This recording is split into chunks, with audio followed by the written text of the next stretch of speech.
Chapter 4, My Mother Teaches Me Bullfighting. We tore through the night along dark country roads. Wind slammed against the Camaro. Rain lashed the windshield. I didn't know how my mom could see anything, but she kept her foot on the gas. Every time there was a flash of lightning, I looked at Grover sitting next to me in the back seat, and I wondered if I'd gone insane, or if he was wearing some kind of shag carpet pants. But no, the smell was one I remembered from kindergarten field trips to the petting zoo. Linoleum, like from wool. The smell of a wet barnyard animal. All I could think to say was, "So you and my mom know each other?" Grover's eyes flitted to the rearview mirror, though there were no cars behind us.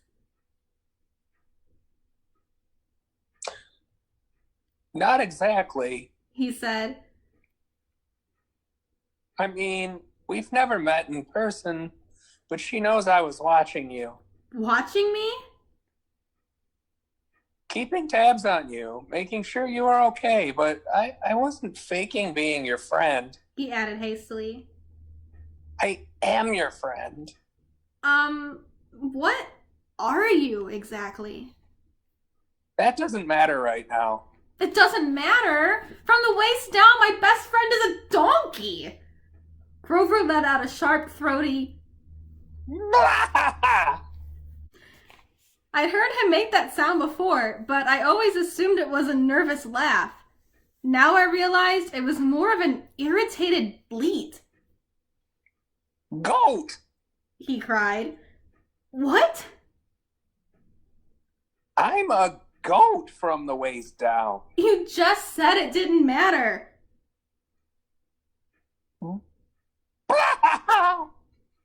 There are satyrs who would trample you underfoot for such an insult. Whoa, wait. Satyrs? You mean like Mr. Brunner's mitts? Were those old ladies at the fruit stand a myth, Percy? Was Mrs. Dodds a myth? So you admit there was a Mrs. Dodds? Of course! Then why... The less you knew, the fewer monsters you'd attract. Grover said, like that should be perfectly obvious. We put mists over the human's eyes. We hoped you'd think the kindly one was a hallucination, but it was no good. You started to realize who you are. Wait a minute. What do you mean? The weird bellowing noise rose up again somewhere behind us, closer than before. Whatever was chasing us was still on our trail. Percy! My mom said. There's too much to explain and not enough time. We have to get you to safety. Safety from what? Who's after me? Oh, nobody much. Grover said, obviously still miffed about the donkey comment. Just the Lord of the Dead and a few of his bloodthirsty minions. Grover! Sorry, Mrs. Jackson. Could you drive faster, please? I tried to wrap my mind around what was happening, but I couldn't do it. I knew this wasn't a dream. I had no imagination. I could never dream up something this weird. My mom made a hard left. We swerved onto a narrower road, racing past darkened farmhouses and wooded hills and pick your own strawberries signs on white picket fences. Where are we going? I asked. The summer camp I told you about. My mother's voice was tight. She was trying for my sake not to be scared. The place your father wanted to send you. The place you didn't want me to go. Please, dear. My mother begged.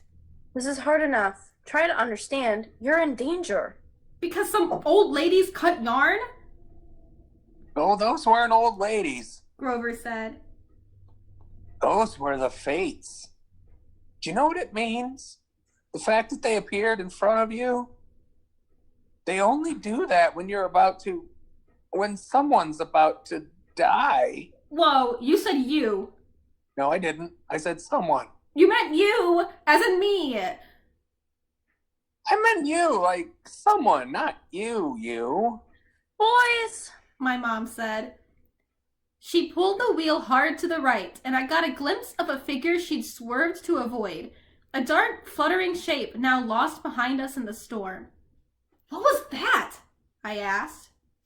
We're almost there. My mother said, ignoring my question. Another mile. Please. Please. Please.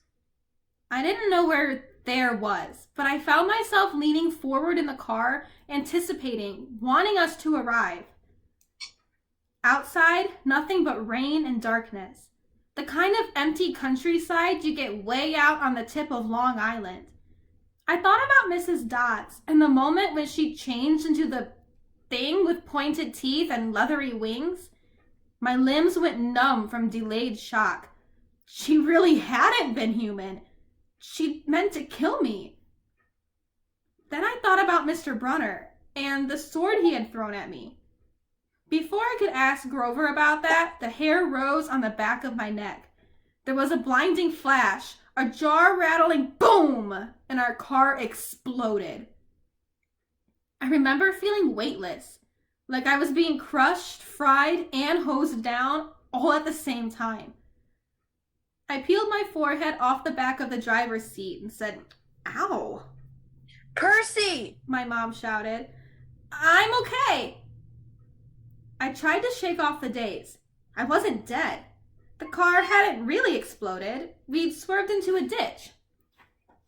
Our driver's side doors were wedged in the mud. The roof had cracked open like an eggshell and rain was pouring in. Lightning. That was the only explanation. We'd been blasted right off the road. Next to me in the back seat was a big motionless lump. Grover! He was slumped over, blood trickling from the side of his mouth. I shook his furry hip, thinking, "No, even if you're a half barnyard animal, you're my best friend and I don't want you to die." Then he groaned, Food. and I knew there was hope. Percy! My mother said. We have to. Her voice faltered. I looked back. In a flash of lightning, through the mud-spattered rear windshield, I saw a figure lumbering toward us on the shoulder of the road. The sight of it made my skin crawl. It was a dark silhouette of a huge guy, like a football player. He seemed to be holding a blanket over his head. His top half was bulky and fuzzy. His upraised hands made it look like he had horns. I swallowed hard. Who is... Percy! My mother said, deadly serious. Get out of the car! My mother threw herself against the driver's side door. It was jammed shut in the mud. I tried mine. Stuck, too. I looked up desperately at the hole in the roof. It might have been an exit, but the edges were sizzling and smoking. Climb out the passenger side. My mother told me. Percy, you have to run. Do you see that big tree? What? Another flash of lightning, and through the smoking hole in the roof, I saw the tree she meant. A huge White House Christmas tree-sized pine at the crest of the nearest hill. That's the property line. My mom said. Get over that hill and you'll see a big farmhouse down in the valley. Run and don't look back. Yell for help. Don't stop until you reach the door. Mom, you're coming too. Her face was pale, her eyes as sad as when she looked at the ocean. No! I shouted. You are coming with me! Help me carry Grover! Food! Grover moaned, a little louder. The man with the blanket on his head kept coming toward us, making his grunting, snorting noises. As he got closer, I realized he couldn't be holding a blanket over his head, because his hands, huge, meaty hands, were swinging at his sides. There was no blanket, meaning the bulky, fuzzy mass that was too big to be his head was his head. And the points that looked like horns... He doesn't want us, my mother told me. He wants you. Besides, I can't cross the property line. But... We don't have time. Percy, go, please. I got mad. then mad at my mother, at Grover, the goat, at the thing with the horns that was lumbering toward us slowly and deliberately, like a bull. I climbed across Grover and pushed the door open into the rain. We're going together. Come on, Mom. I told you. Mom, I'm not leaving you. Help me with Grover. I didn't wait for her answer. I scrambled outside, dragging Grover from the car. He was surprisingly light, but I couldn't have carried him very far if my mother hadn't come to my aid. Together, we draped Grover's arms over our shoulders and started stumbling uphill through wet waist-high grass. Glancing back, I got my first clear look at the monster. He was 7 feet tall, easy. His arms and legs like something from the cover of Muscle Man magazine. Bulging biceps and triceps and a bunch of other ceps, all stuffed like baseballs under vein-webbed skin. He wore no clothes except underwear. I mean, bright white Fruit of the Looms, which would have looked funny except that the top half of his body was so scary. Coarse brown hair started at about his belly button and got thicker as it reached his shoulders. His neck was a mass of muscle and fur leading up to his enormous head, which had a snout as long as my arm, snotty nostrils with a gleaming brass ring, cruel black eyes, and horns. Enormous black and white horns with points you just couldn't get from an electric sharpener. I recognized the monster all right. He had been in one of the first stories Mr. Brunner told us, but he couldn't be real. I blinked the rain out of my eyes. That's Pasiphae's son, my mother said. I wish I'd known how badly they want to kill you. But he's the minute... Don't say his name, she warned. Names have power. The pine tree was still way too far, 100 yards uphill at least. I glanced back behind me again. The bull man hunched over our car, looking in the windows, or not looking exactly, more like snuffling, nuzzling. I wasn't sure why he bothered, since we were only about 50 feet away. Food, Grover moaned. Shh, I told him. Mom, what's he doing? Doesn't he see us? His sight and hearing are terrible, she said. He goes by smell, but he'll figure out where we are soon enough. As if on cue, the bull man bellowed in rage. He picked up Gabe's Camaro by the torn roof, the chassis creaking and groaning. He raised the car over his head and threw it down the road. It slammed into the wet asphalt and skidded in a shower of sparks for about half a mile before coming to a stop. The gas tank exploded. Not a scratch, I remember Gabe saying. Oops. Percy, my mom said. When he sees us, he'll charge. Wait until the last second, then jump out of the way. Directly sideways. He can't change directions very well once he's charging. Do you understand? How do you know all this? I've been worried about an attack for a long time. I should have expected this. I was selfish keeping you near me. Keeping me near you, but... Another bellow of rage, and the bull man started tromping uphill. He'd smelled us. The pine tree was only a few more yards, but the hill was getting steeper and slicker, and Grover wasn't getting any lighter. The bull man closed in. Another few seconds, and he'd be on top of us. My mother must have been exhausted, but she shouldered Grover. Go, Percy. Separate. Remember what I said. I didn't want to split up, but I had the feeling she was right. It was our only chance. I sprinted to the left, turned, and saw the creature bearing down on me. His black eyes glowed with hate. He reeked like rotten meat. He lowered his head and charged, those razor-sharp horns aimed straight at my chest. The fear in my stomach made me want to bolt, but that wouldn't work. I could never outrun this thing. So I held my ground, and at the last moment, I jumped to the side. The bull man stormed past like a freight train, then bellowed with frustration and turned, but not toward me this time, toward my mother, who was setting Grover down in the grass. We reached the crest of the hill. Down the other side, I could see a valley, just as my mother had said, and the lights of a farmhouse glowing yellow through the rain. But that was half a mile away. We'd never make it. The bullman grunted, pawing the ground. He kept eyeing my mother, who was now retreating slowly downhill, back toward the road, trying to lead the monster away from Grover. Run, Percy, she told me. I can't go any farther. Run! But I just stood there, frozen in fear, as the monster charged her. She tried to sidestep, as she told me to do, but the monster had learned his lesson. His hand shot out and grabbed her by the neck as she tried to get away. He lifted her as she struggled, kicking and pummeling the air. Mom!